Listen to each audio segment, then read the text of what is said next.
മലയാളികളുടെ പ്രിയങ്കരിയാണ് പേളി മാണി. നടിയായും അവതാരകയുമായുമെല്ലാം പേളി കയ്യടി നേടിയിട്ടുണ്ട്. ഇന്ന് മലയാളത്തിലെ ഏറ്റവും ജനപ്രിയ സോഷ്യൽ മീഡിയ ഇൻഫ്ലുവൻസറും അവതാരകയുമാണ് പേളി. താരത്തിന്റെ വ്ലോഗുകളും അഭിമുഖങ്ങളുമെല്ലാം വൈറലായി മാറാറുണ്ട്. എത്ര ഗൗരവക്കാരായാലും പേളിയുടെ അഭിമുഖത്തിലെത്തിയാൽ എല്ലാം മറന്ന് തമാശകൾ പറയുകയും പൊട്ടിച്ചിരിക്കുകയും ചെയ്യുന്നത് കാണാം. പൊതുവെ അന്തർമുഖരായ ഫഹദ് ഫാസിലും ഗൗതം വാസുദേവ് മേനോനുമെല്ലാം മുമ്പൊരിക്കലും കാണാത്ത വിധം റിലാക്സ്ഡ് ആയി പരിസരം മറന്ന് പൊട്ടിച്ചിരിക്കുകയും തമാശകൾ പറയുകയും ചെയ്യുന്ന പേളിയുടെ അഭിമുഖങ്ങൾ വൈറലായിരുന്നു. ഇന്ന് തെന്നിന്ത്യയിലെ വലിയ സിനിമകളുടെയെല്ലാം പ്രൊമോഷനായി തേടിയെത്തുന്നത് പേളി മാണിയെയാണ്. തന്റെ കരിയറിലെ ആദ്യത്തെ അഭിമുഖത്തെക്കുറിച്ച് സംസാരിക്കുകയാണ് പേളി. നടൻ പൃഥ്വിരാജിനെയായിരുന്നു പേളി ആദ്യമായി ഇന്റർവ്യൂ ചെയ്തത്. എന്നാൽ അന്ന് താൻ ചിരിക്കുക പോലും ചെയ്യാതെയാണ് സംസാരിച്ചതെന്നാണ് പേളി പറയുന്നത്. ഗലാട്ട പ്ലസിന്റെ റൗണ്ട് ടേബിളിൽ സംസാരിക്കുകയായിരുന്നു പേളി.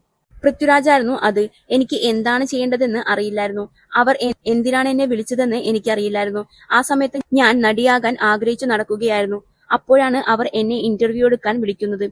അമ്മയുടെ സാരിയൊക്കെ ധരിച്ചു ഞാൻ പോയി. എന്താണ് സംഭവിക്കുന്നതെന്ന് പോലും എനിക്ക് മനസ്സിലായില്ല. ഞാൻ ഞെട്ടിത്തരിച്ചിരിക്കുകയായിരുന്നു. അതൊരു പിഞ്ച് മീ മൊമെന്റ് ആയിരുന്നു. ആ ചിത്രം ഇപ്പോഴും എന്റെ പക്കലുണ്ട്. വിദ്യാബാലനെ പോലെയാണ് ഞാൻ അന്ന് ഇരുന്നത്.